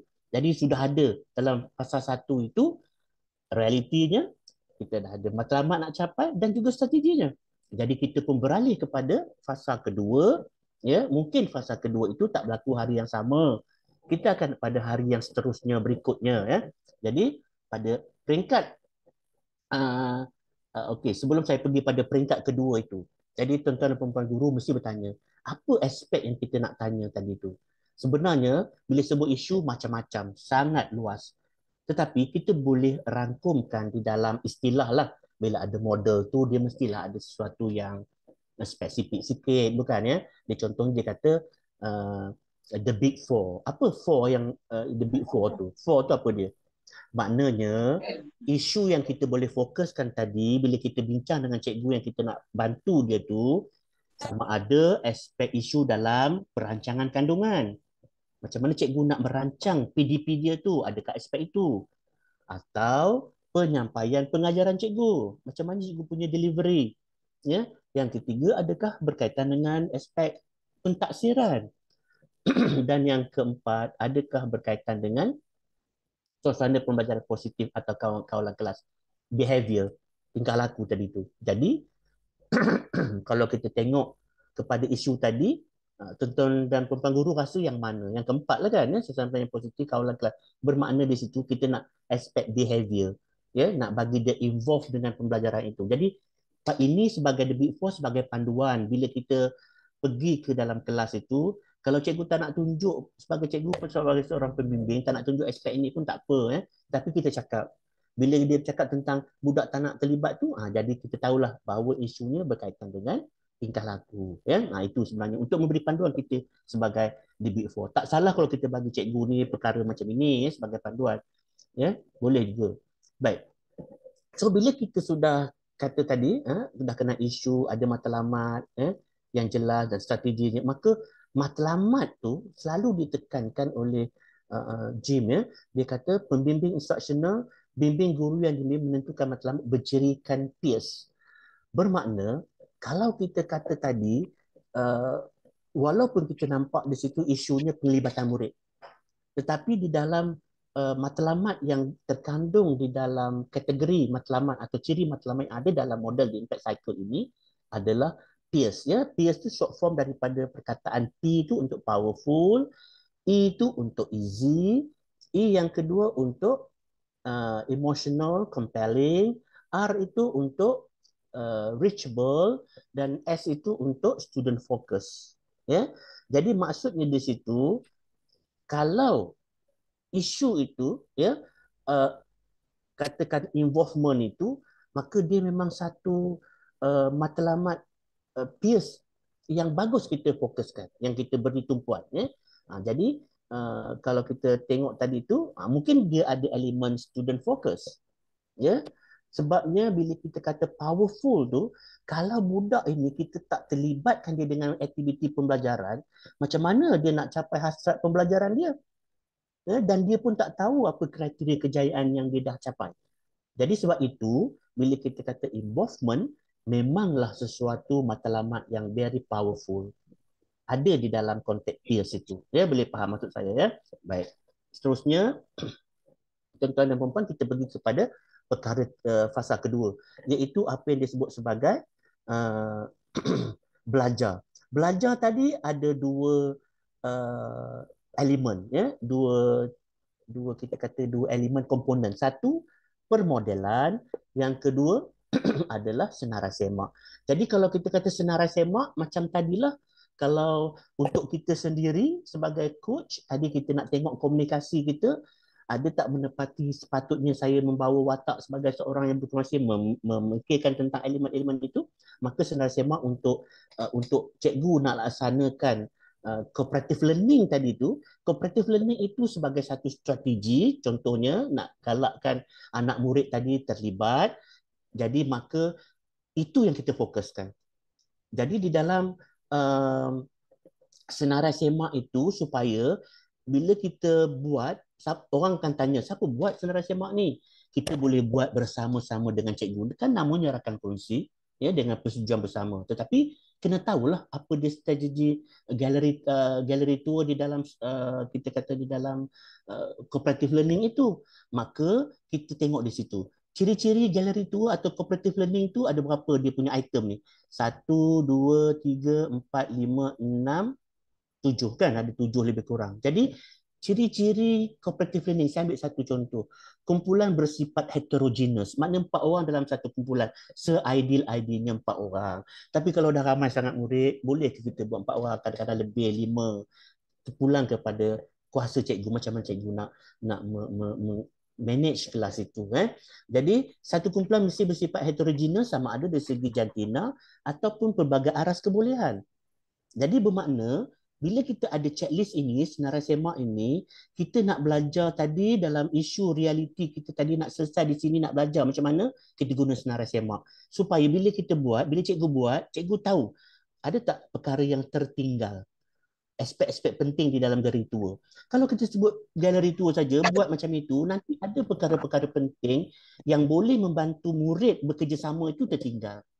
Ya, jadi sebab itu strategi kita nak belajar cara nak melaksanakan kaedah cooperative learning, di mana di dalam cooperative learning ada galeri tua, kita perlu buat checklist supaya cikgu tak keluar daripada hasrat nak capai strategi itu untuk bantu murid dia. Nah, itu satu contoh senarai semak. Baik. Yang kedua ialah permodelan tadi. Model ni maknanya ada 5. Ada 5. Mungkin masa tak cukup, jadi saya mungkin ringkaskan saja. Ya. Ada 5. Contohnya lah, yang pertama dia kata pembimbing dan guru menonton video strategi pengajaran yang hendak dipelajari. Maknanya kita berbincang dengan cikgu, cikgu hari apa cikgu free, boleh kita duduk, saya ada satu video, ataupun kalau cikgu ada video, mari kita tengok macam mana galeri tu dilaksanakan. So menontonlah dia, menonton, oh aspek ini kena buat, aspek ini kena buat, bahannya begini, budak berapa ramai, nak bagi berapa kumpulan. So video itu membantu guru itu melaksanakan PDP dengan adanya pembimbing tadi dalam kelas tengok. Ya, itu satu. Kedua, kita juga boleh memodelkan pembimbing dan guru melihat guru lain modelkan strategi.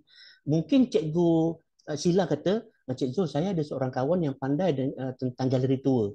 Boleh tak saya, boleh, saya kata, kita kata boleh, silakan. Jadi dengan proper lah, jemput waktu yang sesuai, cikgu mengajar. Sama ada mengajar dalam kelas bersama murid ataupun tanpa murid. Jadi cikgu silakan dapat maklumat itu. Macam mana kita nak Buka. strategi itu macam mana. Ya? Begitu juga dengan pembimbing memodelkan strategi dan belajar bersama-sama murid pun boleh tadi. Ya? Dan kita sendiri, pembimbing dan guru bersama-sama melaksanakan strategi dan belajar. Co-teaching, boleh juga. Kita boleh laksanakan PDP bersama-sama dengan guru yang kita bimbing secara co-teaching. Jadi apa yang kita sebenarnya kita bincang dalam peringkat 1 tadi tu, ya, strategi yang kita sebut, di sinilah strategi itu dilaksanakan. Kita dah berjanji nak guna strategi itu. Cara nak dapatnya, belajarnya senarai semak ke pemodelan. Lepas itu dah faham, baru kita bawa kepada kelas kita sendiri. Disebut dalam peringkat meningkatkan. Kalau dalam model Gymnite itu disebut sebagai improve, ya, peringkat improve. Jadi peringkat improve ini ada 4 perkara, ada 4 komponen.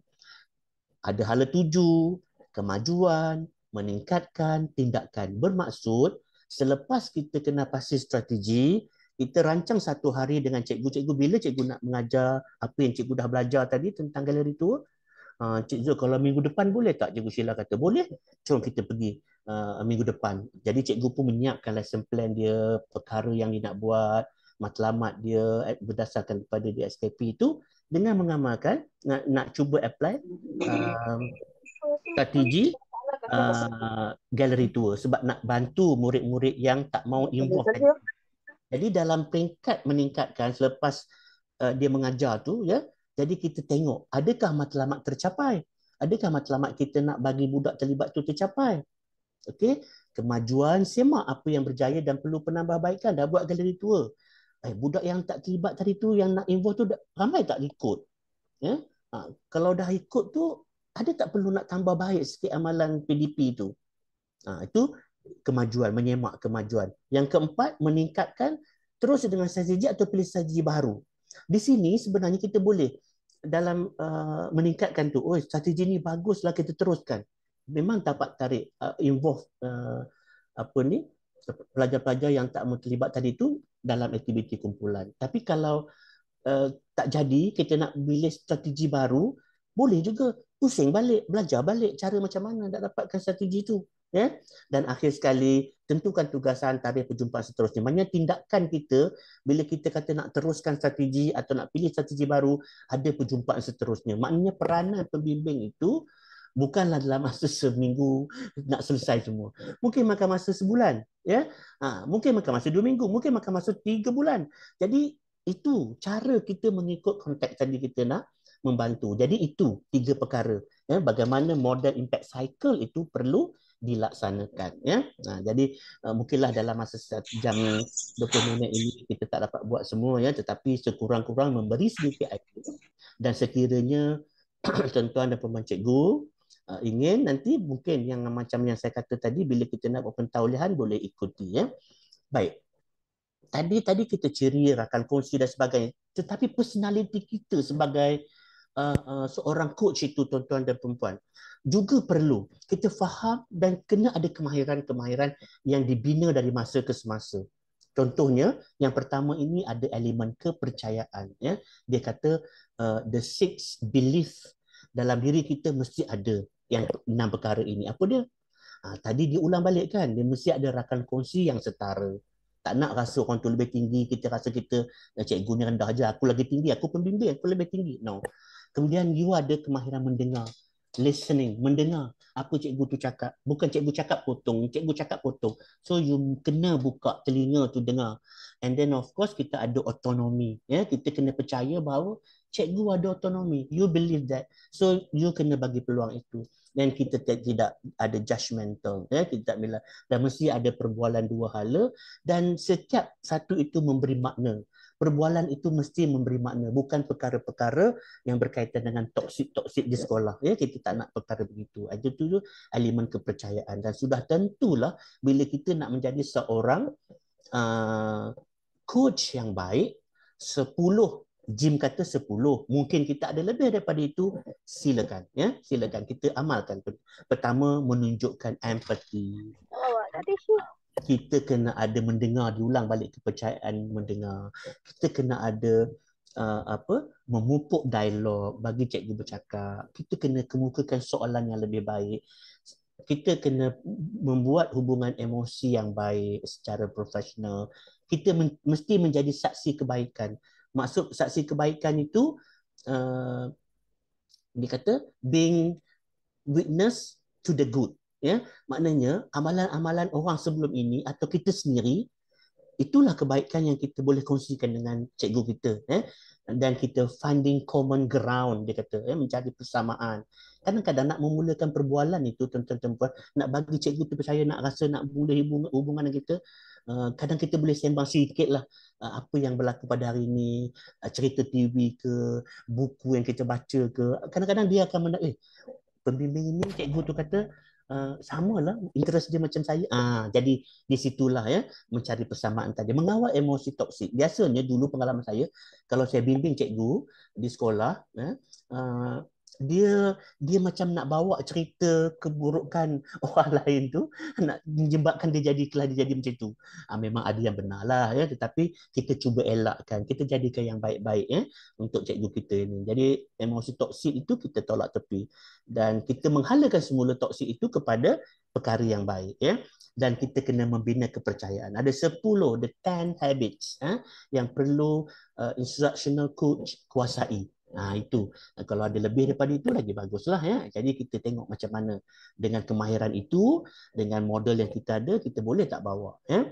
Apakah yang menjadikan seseorang pembimbing itu berkesan? Ya, tadi dalam hasrat pembelajaran kita kata ada nak jadi pembimbing berkesan. Bimbingan berkesan memerlukan pendengaran aktif, mentaksir keperluan, kemudian membina kapasiti berdasarkan kekuatan guru, dan tidak semua orang punya kemahiran dan kebolehan untuk menjadi jurulatih pengajaran. Dan ia mungkin bukan peranan sesuai dengan semua orang. Tapi kalau kita ada intention untuk menjadi seorang pembimbing, maka kita perlu mengamalkan dan mempunyai kemahiran-kemahiran seperti yang saya kongsikan tadi. Dan sebaik-baiknya kita kata kemahiran interpersonal yang kuat kena ada dalam diri kita. Kemahiran komunikasi lisan dan bertulis yang sangat baik. Pengalaman dan kepakaran yang luas dalam pengajaran dan pembelajaran. Pengetahuan tentang pelbagai metodologi pengajaran. Dan kita ada rekod pencapaian pelajar kita. Kita ada susun, kita tahu budak-budak kita macam mana rekod pencapaian pelajar dan bekerja dengan jaya bersama pelajar. Maksudnya bila kita nak di pembimbing, kita dah jumpa cikgu kongsi pencapaian pelajar. Jadi kita ada benda itu, kita tahu. Bukannya kita lepas macam tu saja. Credibility dalam persekitaran sekolah pun kita kena tahu. Kita credibility kita sebagai seorang pembimbing, bukan seorang yang ditakuti dan orang tak suka, orang cabut lari kalau kita datang ke sekolah. Sabar, amanah dan cinta kepada PDP. Itulah ya. Jadi dalam hal ini tuan-tuan dan puan-puan, yang menentukan kejayaan kita sebagai seorang pembimbing instruksional ada 7 entry. Dan 7 entry inilah sebenarnya yang akan menjadi portfolio tugasan kepada guru-guru yang ingin menjadi pembimbing instruksional. Pertama tadi, kita ada kitaran bimbingan instruksional yang menjadi modelnya adalah di Impact Cycle. Buku panduan instruksional, ini mungkin saya detailkan di dalam sesi-sesi yang akan datang ataupun di dalam perkongsian pentauliahan nanti. Data pencapaian, data murid, data semua-semua itu yang berkaitan, yang membantu kita membuat tindakan bersama guru. Dan aspek komunikasi, tadi dah disebut banyak elemen komunikasi. Kemudian kita kena memahami orang dewasa dan perubahan. Bila kita bercakap dengan cikgu, membimbing cikgu, kita kena faham dia bukan budak. Dia sama macam kita, dia orang dewasa. Jadi the adult learner itu, kalau ikut Malcolm William Knowles, Knowles tu yang selalu cakap tentang pembelajar orang dewasa dalam NT5 perlu difahami. Dan kepimpinan kita punya leadership sebagai seorang pembimbing dan juga sokongan sistem tu. sekolah kena ada sokongan, ada support daripada sekolah untuk menjayakan program ini. Baik, ini ada contohlah ya bagi saya dalam seminit dua apa yang telah berlaku kepada rakan-rakan yang sudah mendapat pentauliahan, yang sudah lulus tapi belum kita beri sijil lagi, idea atau suara mereka semasa mereka membimbing ya. Saya baca satu sajalah ya. Pembimbing ini kata kekuatan bimbingan instruksional yang saya sendiri perolehi adalah ia dapat memantapkan soft skill saya. Contohnya empathy, kemahiran mendengar dan pendekatan dialog melalui kursus lurus ya. Juga saya bangga dapat menjadi sebahagian daripada pembangunan sekolah, perubahan guru serta kemenjadian murid. Ya, model The Impact Cycle telah memberi peluang kepada saya bagaimana membimbing guru menggunakan segala kemahiran dan pengalaman yang ada. Itu contohlah ya beberapa yang saya petik daripada pembimbing instruksional yang saya bimbing lah untuk pentauliahannya. Ini satu contoh lah yang menunjukkan bagaimana suara guru kita dengar ya. Ini guru dan juga pembimbing instruksional yang saya latih lah. Apa soalan cikgu pembimbing itu, apa pandangan cikgu cara bimbingan saya yang saya kongsikan ini. Cikgu tu kata, saya sangat berpuas hati cara bimbingan diberikan. Ringkaslah, tak bolehlah masukkan semua ya. Begitulah, ini adalah rujukan-rujukan yang saya dah gunakan untuk kita nak kembangkan lagi bimbingan instruksional ini pada masa akan datang. Dan ini sedikitlah untuk saya punya memory jugalah ya.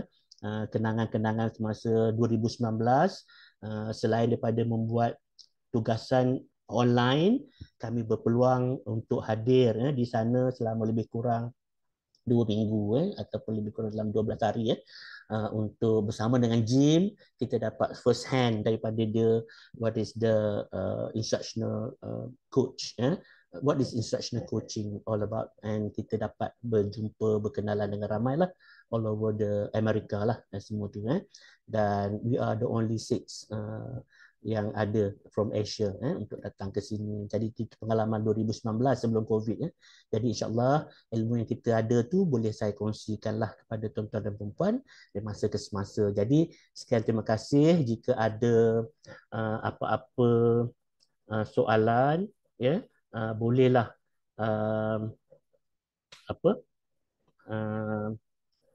kongsikan ataupun nak bertanya. Saya serahkan balik kalau ada kesilapan tata bahasa ke apa ke, saya mohon maaf banyak-banyak ya. Saya serahkan semula balik kepada Puan Sheila. Silakan Puan Sheila. Terima kasih Tuan Zul atas perkongsian sebentar tadi. Memang saya tertarik tak bergerak dah semenjak Tuan Zul mula berkongsi. Dari dulu memang suka cara Tuan Zul berkongsi ilmu dengan pendekatannya memang sesuai dengan gelarannya sebagai instructional coach. Sewajarnya sebagai seorang instructional coach, beginilah rupanya. 10 sifat tu memang ada pada Tuan Zul. Terima kasih Tuan Zul kerana berkongsi ilmu. Tuan-tuan dan puan-puan, jika ada sebarang soalan, kita buka kepada sesi soal jawab. Jika ada, tuan-tuan dan puan-puan, saya lihat ada beberapa orang yang bertanya bagaimana untuk melihat rakaman perkongsian hari ini. Seperti biasa, rakaman perkongsian hari ini, tuan-tuan dan puan-puan boleh dapatkan di www.connecting.my. Boleh dapat di laman web tersebut ya. Semua perkongsian sebelum ini kita sudah masuk siri ke-31 dengan hashtag Cikgu Bantu Cikgu. Ini adalah salah satu perkongsian yang memang sewajarnya kita ambil berat. Bagaimana kita boleh bantu di sekolah kepada guru-guru supaya meningkatkan kewibawaan kita sebagai seorang pemimpin di sekolah dan pada masa yang sama dapat membantu pelajar-pelajar kita untuk mendapat pembelajaran yang bermakna. Terima kasih yang tidak terhingga pada Tuan Zul yang sanggup meluangkan masa untuk berkongsi ilmu dengan kita. Baik, saya buka kepada sesi soal jawab jika ada. Rata-rata di ruang chat ramai yang mengucapkan tahniah dan mengucapkan terima kasih kepada Tuan Zul atas perkongsian hari ini. Jika tidak ada, saya mohon semua untuk on kamera masing-masing supaya kita boleh dapat bergambar. Saya minta Encik Izzuddin untuk membantu kita. Okay, InsyaAllah masing-masing boleh buka kamera, cikgu-cikgu. Alhamdulillah hari ini penyertaan kita ramai 110. Jadi saya akan ambil gambar 5 kali. So, kita ada 5 frame. Baik, semua bersedia ya? Okey, saya bagi masa lagi untuk semua buka. Alright, sudah kan? Okey, ada lagi. Okey, buka-buka. Okey, ready? 1, 2, 3. 1, 2, 3. Sekejap. 1, 2, 3. 1, 2, 3. Last. 1, 2, 3. Alright, selesai. Terima kasih Encik Zul. Terima kasih Encik Izzuddin. Boleh kita lihat perkongsian untuk minggu hadapan sebelum kita kongsikan link kehadiran? Baik, untuk minggu hadapan kita ada perkongsian dari Cikgu Tulasi berkaitan Magic Box. Marilah kita sama-sama mendengar perkongsian dari Cikgu Tulasi bagaimana Magic Box ni dapat membantu pelajar kita untuk belajar bahasa Inggeris. Penggunaan Magic Box ni ini juga boleh kita adaptasi untuk mata pelajaran lain ya. Baik, kita kongsikan link kehadiran untuk tuan-tuan dan puan-puan yang hadir. Mohon kongsikan kepada rakan-rakan kita perkongsian mengenai Magic Box. Bukan link kehadirannya, tetapi mengenai Magic Box supaya lebih ramai yang dapat berkongsi ilmu ini. Maklumlah hashtag kita Cikgu Bantu Cikgu. Kita cuba bantu sebaik mungkin.